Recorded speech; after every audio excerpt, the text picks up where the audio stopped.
இந்த ப்ரொஃபஷன் நான் சூஸ் பண்ணேன், எனக்கு பிடிச்சி நான் பண்ணேன். ஸோ பேரண்ட்ஸ் கிட்ட இந்த மாதிரி ஒரு கேள்வி கேட்கறது, அதை நான் சொன்னல அந்த மைண்ட்ஃபுல்னஸோட சில சமயம் மக்கள் நடந்துக்கணும். அது நடந்துக்க மாட்டாங்க. அறிவோட நடந்துக்கணும்னு சொல்றீங்க. சில இடங்கள்ல சில கேள்விகளை தவிர்க்கிறது நல்லது. ஏன்னா பர்சனலாக எனக்கு என் பேரண்ட்ஸ் வந்து அவங்க ஃபர்ஸ்ட் ஜென்ரேஷன் ஆக்டர். நான் நடிக்க வர்றேன், அவங்களுக்குமே இது புதுசு. அண்ட் நமக்கு சாலிடாக அந்த மந்த்லி இன்கம்லாம் இருக்காது. அவங்களுக்குமே என்ன பண்ற நீ, ஏன் என்ன என் படம் எதுவுமே ரிலீஸ் ஆக மாட்டேங்குது, நீ நடிக்கிறியா அதேதான் அது எல்லாமே இருக்கும். அது கொஞ்சம் கேட்கறத தவிர்த்துக்கணும் மக்கள். லைக் அவளுக்கு பிடிச்சதை பண்ணட்டும் அப்படின்னு அவங்க சொல்றதுனால சரி ஓகே ஃபைன். ஆனா அந்த மனப்பக்குவத்துக்கு அவங்க வர்றதுக்கு அவங்க ஒரு ஸ்ட்ரகிள் கோத்ரூ பண்ணிப்பாங்க. எனக்கு அதுதான் கஷ்டமா இருக்கு. நம்ம ஏன் அவங்களை அந்த பொசிஷன்ல போடணும் அப்படிங்கிறதுனால நான் எப்ப கேட்டாலும் யாராவது ஏதாவது கேட்டாங்கன்னா என்கிட்ட கேட்க சொல்லுங்க, நான் பதில் சொல்றேன். உங்களுக்கு அப்போ ஒரு ஃப்ரஸ்ட்ரேஷன் வரும்ல? கண்டிப்பா இருக்கும். கேட்கறவங்க வீட்டுல உண்மையில பிரச்சனை இல்லை, சந்தோஷமா இருக்காங்களோ அப்படிதான் தோணுது. இந்த ஜேர்னி எவ்வளவு டிஃபிகல்ட்டா இருக்கு? எல்லாருக்கும் இதே ஜேர்னி தான். நான் நடிக்கணும்னு வந்தேன், கஷ்டப்பட்டேன், சாப்பாட்டுக்கு வழி இல்லை, என்னென்னவோ பண்ணேன் அப்படின்னு எல்லாருக்குள்ளேயும் ஒரு கதை இருக்கும்.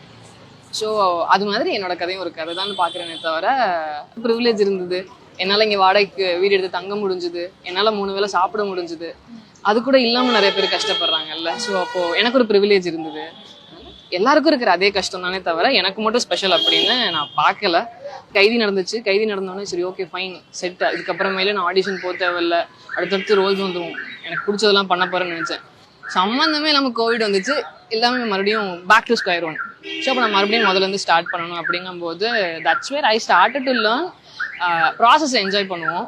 ரிசல்ட் என்ன வருது வரலங்கிறது மேலே பெரிய ஆசை வச்சுக்க வேணாம்.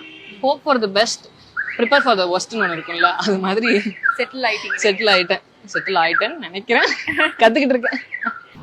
ஒருவேளை ஃபெயில் ஆயிடுவோமோ, உங்களுக்கு அந்த ஃபியர் எவ்வளோ இருந்திருக்கு? அதை எப்படி நீங்க பேட்டில் பண்றீங்க? ரிசல்ட் என்ன வருது வரல அப்படிங்கிறது நம்ம கையிலே இல்லை. இப்போ யூடியூப்ல வந்து நீங்க சொன்ன மாதிரி சல்வார் போட்டுட்டு லெகின் போட்டுட்டு ரொம்ப நார்மலான ஒரு பொண்ணா இருக்கும்.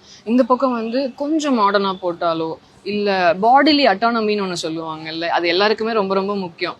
நான் என்ன ட்ரெஸ் பண்றேன், நான் எப்படி என்ன வெளிப்படுத்திக்கிறேன் அப்படிங்கிறதுக்கான உரிமை எல்லாருக்குமே இருக்கு, இர்ரெஸ்பெக்டிவ் ஆஃப் எனி ஜெண்டர். எல்லாருக்குமே அது இருக்கு. ஸோ அதை மதிக்கிறதுக்கு ஃபெல்லோ பீப்புள் யாரா இருக்கட்டுமே, இன்ஸ்டாகிராம்ல இருக்க எல்லாருமே கத்துக்கணும், ஃபெல்லோ பீப்புளும் கத்துக்கணும். அண்ட் அப்படி வர்ற கமெண்ட்ஸை இக்னோர் பண்றது தான் ஒரே விஷயம் நான் பார்க்குறேன்.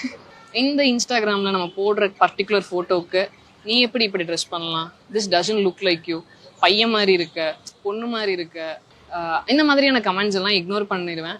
அண்ட் தென் டெலிட் பண்ணிடுவேன். அப்படி யாராவது வந்தாங்கன்னா பிளாக் பண்ணிடுவேன். ஸோ அவ்வளோதான். சிம்பிளா வச்சுக்கிறீங்க. நம்மளோட ஒப்பீனியன், நம்மளோட மொராலிட்டி, இது எல்லாமே வெரி சப்ஜெக்டிவ்.